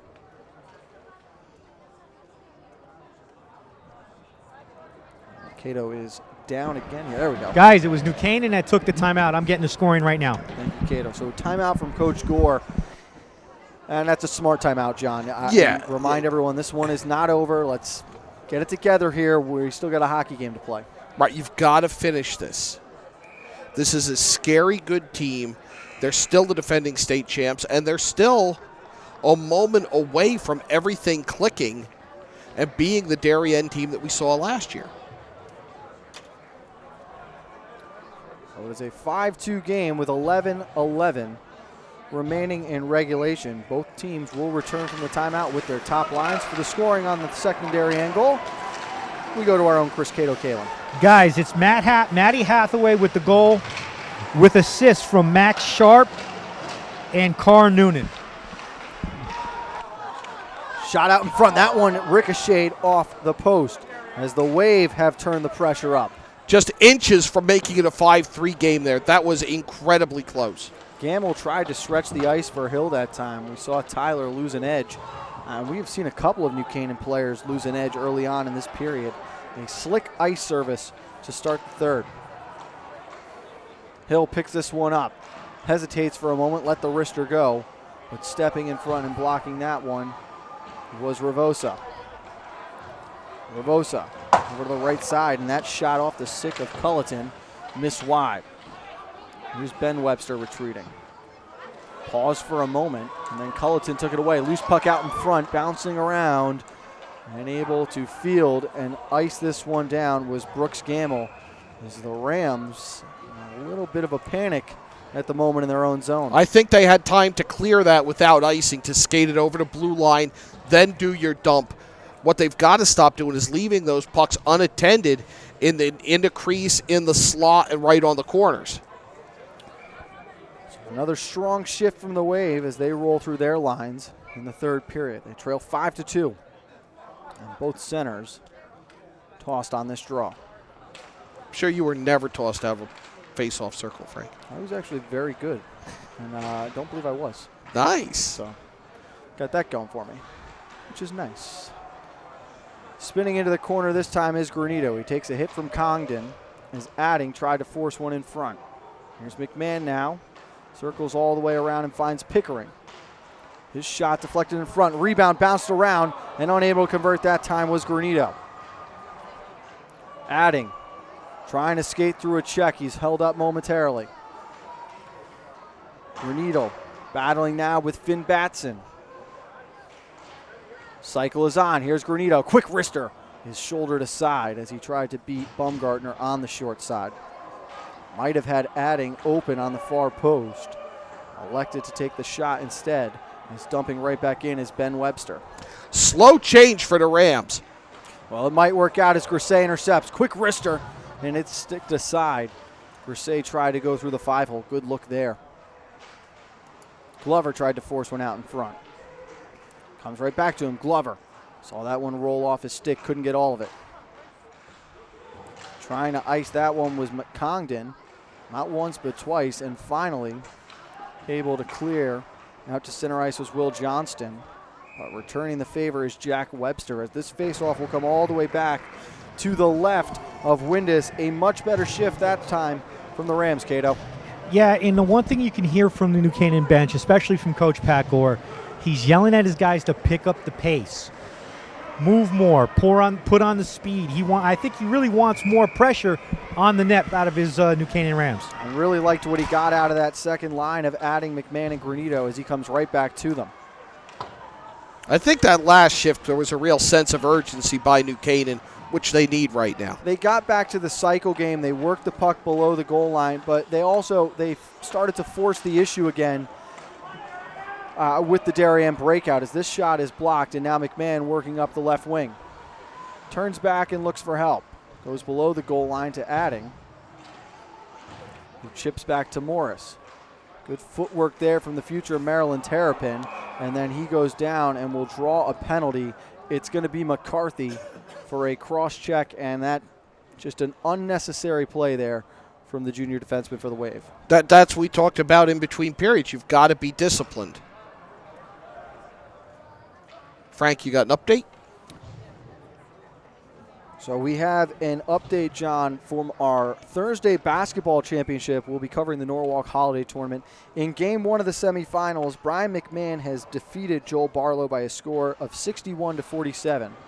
So McMahon will be playing in the championship game. They await the winner of Norwalk and Capital Prep. That game is set to tip off at 6 p.m. The HAN Network will be live Thursday for both the consolation and championship games of that holiday tournament. Times are to be determined, but we'll have an update for you tomorrow on your coffee break with Kate Japlensky. How much are we rooting for that McMahon-Norwalk championship game? You know, Capital Prep's always an interesting watch, though. They get very athletic kids. I coached football against them when I was still a football coach, and when I was coaching at Platt Tech in the Constitution State Conference. And they put together some very solid programs up there. So the Rams on the power play for the third time tonight. They are 1 for 2. Correction, this is the fourth power play of the night for the Rams. They are 2 for 3 with the man advantage. And the kill has really hurt Darien this year. Big hit. A minute and 10 going by as Arden Cohen sent Ben Webster into the glass hard. Pass out to Hayes at the point is blocked down. He works all the way down the end line as this shot is deflected. And Romine's clearing attempt finds neutral ice where Gunnar Granito retreats and will reset for the Rams. And this one goes up and out of play. The faceoff going all the way back into the Blue Wave zone to the right of Bumgarner. You know, both student sections have pretty much cleared out. We saw the Darien student section start to vacate after the fifth goal for New Canaan. Probably 5 minutes into the third period to the student section for the Rams make their way for the exits. Really feeling a little more confident than Coach Gore does at the moment. This one skied into the Ram zone but is knocked down by the hand of Quinn Hayes and picked up by Granito. I think Darien would have been offsides on that anyway. Argranito tried to stick handle through the Blue Wave defense, but saw it bounce off his stick before Quinn Hayes sent that one up and into the netting in front of the scoreboard with 4 seconds remaining on the power play. And 6:09 remaining in the game, a 3-goal lead for the Rams. And let's just quickly give you an update on our schedule for the rest of the week. We'll have coffee break for you tomorrow and Thursday morning. No other shows being run out of our studio this week. But we will also have our final broadcast of 2016 for you on Thursday afternoon with that Norwalk Holiday Tournament. You will have consolation basketball and then the championship game from that tournament. And again, those times to be determined. We will have those for you tomorrow morning at 11 a.m. As Hickson stick handles through a couple of Ram defenders. And the net comes off the pegs as Teddy Hood goes sliding through there.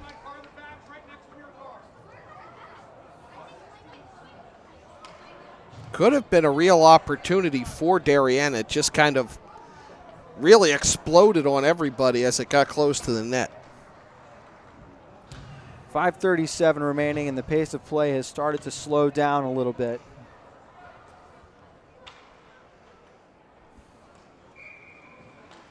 The Rams come out with a line here featuring Gamble, McMahon, and Ryan Levine.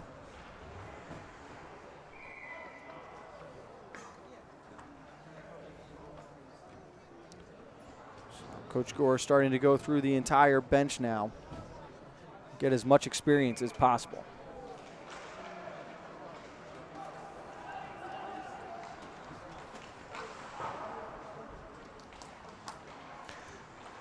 Where that penalty really hurt Darien, that's 2 minutes that you can't focus on chipping away at that lead. And it's also, you've got a little bit of momentum coming. The Rams had one good shift to sort of balance it out, and you just take that penalty, and it really sucks the life out of the entire roster then. As Levine let that one go by, and Congdon sent back in. You look at the upcoming schedule for both teams, and for the Wave, life does not get much easier. They have got Greenwich up next, then Notre Dame of West Haven and Xavier. This is a Blue Wave team that could potentially head into their Staples-Weston-Shelton matchup at 0-6, John. You'd be surprised to see that, but it's certainly within the realm of possibility right now, as they really aren't clicking yet. And again, it's a factor of losing 18 players from last year's team. Seamus O'Hora has been called up. He's playing on a line now with Hill and Gelnaw to replace Gamble, who went down. I mean, I don't know that I've ever seen a team lose that many players. Especially, too, when you think about how many of those players were key players to their success in those 2 state championship runs. As Webster wisely plays all the way back behind the net. Hill able to stop it quickly on a dime. But his pass found no one in front. For the Rams, they've got their next game on December 30th. It will be at the Winter Garden in Ridgefield. That should be a very exciting matchup. 2 teams that many expect to be in contention for the FCX championship at the end of the year, if not the 2 favorites. Yeah, it should be a very interesting matchup. Hill to the backhand, sent it wide though, as he was able to split the defense momentarily. Stepping up that time and taking a check was Walker Kerr, who gets his first varsity experience. Kerr, one of 4 sophomores on the roster. You've got fresh legs out there now, and it's kind of picked up the pace a little bit. He's joined with Griffin Arnone, who's also getting his first look of the year. Arnone, another one of those football players on the roster, as you've got 3 with O'Hora, Hood, and Arnone. McCarthy back to chase this one with 3:09 remaining. Good job by McMahon cutting it off and not allowing the clear. Adding has stepped onto the ice and joined one of his line mates as they stay alongside Arnone. That ends up being a really, really good timeout by Pat Gore because it was early when Darien cut that lead to 5-2, and we haven't seen him much down this end of the ice since. No, and you don't allow any kind of a comeback to start or just any belief really from the Blue Wave team. Address the issue right away. As this one makes its way out to Morris, tipped in front by McMahon and frozen by Bumgardner with 2:29 remaining. The Rams play at Ridgefield next, then at St. Joe's, at Notre Dame of Fairfield, and then versus Trinity Catholic when they will open up the conference schedule. They've also got Northwest Catholic and Xavier left on the schedule outside the FCAC. So a tough schedule for the Rams, but again, from what they've shown early on, they've got to be the team to beat right now in the state. I don't think there's any question, and because Darien is the defending champ, this does further that reputation that they've handily defeated the defending state champ. Coach Gore mixing up the lines again. This time he's got Glover, Granito, and Mac Dean out there together with 2 minutes remaining. This is one of the advantages you have now. They're able to get a lot of these younger players and depth players for this roster, experience and playing time down the stretch. And that's important. That's why New Canaan is where they are now, because they've got so many players back with experience. And Cato, that was a big part of the success for Darien the last 2 years, was their ability to roll 4 lines consistently throughout the regular season and the postseason. And part of it, too, is their ability to do what New Canaan's done to them today, is seal off the neutral zone. And Darien has shown they haven't been able to do that, whereas New Canaan has done it very easily. And that's a great point, because when you think about Darien the last 2 years, it's those aggressive defensemen who really don't allow you to gain the red line. And stabbing at that one in front was Grisey, but another save made by Bumgardner. The defense just cut off any kind of stretch pass opportunities, any chances. You played for half you to ice. Exactly. You played half ice against Darien the last 2 years, and now it's been spun on them. How big is this for New Canaan's confidence going forward that they've finally gotten that beat Darien monkey off their back? First time since 2012 they'll pick up a win against the Wave in the regular season as Hood receives at the blue line, but fanned on that shot. And waiting eagerly was Morris to just go high off the glass and back towards the Darien zone. First time since 2012 winning in the regular season. First time since the FCX championship of 2014. You beat Darien. Only the 3rd win in your last 14 meetings. So, yes, I think the Rams came in expecting to win today. They knew they would really have to give this one away with the way they'd been playing. But there's that mental factor. I don't think that people have given appreciation to, and it's a rivalry game. You throw a lot of that out the window. Oh, absolutely, no question.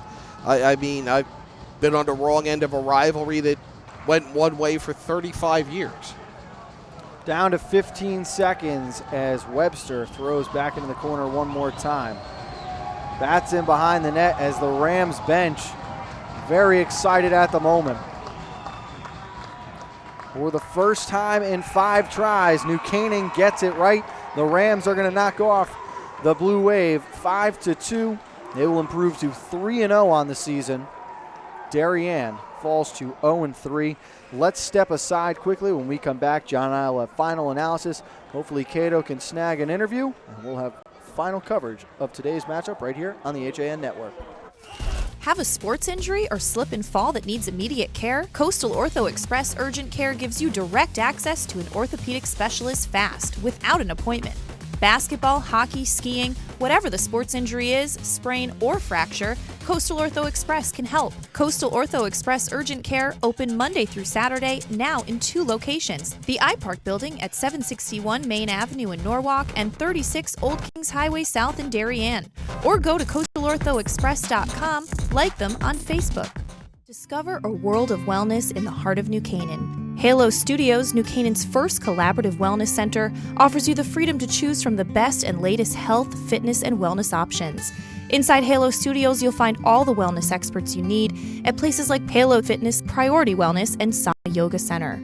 Come by for a free wellness assessment, open 7 days a week at 45 Grove Street. For more information, visit halostudios.com or call 203-594-9909. Are you ready for winter? Ski and Sport has everything you need to be fully outfitted for the season. A family-owned and operated business with over 40 years of experience, Ski and Sport's 3 convenient locations in Fairfield County offer top-quality, high-fashion ski and winter wear. In addition to clothing for men, women, and children, we also offer seasonal rentals for the entire family. Stop by our stores on 1 Ethan Allen Highway in Ridgefield, 877 Post Road East in Westport, and at 110 Main Street in New Canaan, or visit us at skiandsport.net. At Hoyt Livery, our goal is to always... Tim, what are you doing? We're filming a commercial. I'm checking out the new Hoyt on the Go app.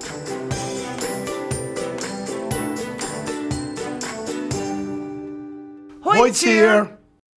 Holidays are a wonderful time to spend with families and friends, sharing a fantastic meal. Football season is in full swing, the fishing has been unbelievable, and it's time to make a list and check it twice. Stop at the Dock Shop, get a fix of summer, and browse loads of new products, including fishing tackle, accessories, clothing, jewelry, and home decor. Boater, beach bum, fisherman, or simply love the New England coast, this is a unique place to shop. The Dock Shop, 51 Tokenique Road, Darien, 609 Riverside Avenue, Westport, or dockshop.com. Why cook it all this holiday? Avoid the stress of holiday planning and let your friends at Walter Stewart's in New Canaan do the heavy lifting. Whether you're looking to fill in with a few crowd-pleasing sides or you want us to prepare your whole feast, from cranberry sauce to pumpkin pie, we're ready to simplify your holiday. Place your order from our holiday menu and spend your holiday the right way, relaxing. Our fresh prepared holiday meals to go are designed with your busy schedule in mind. Visit us at stewartsmarket.com or at 229 Elm Street, New Canaan.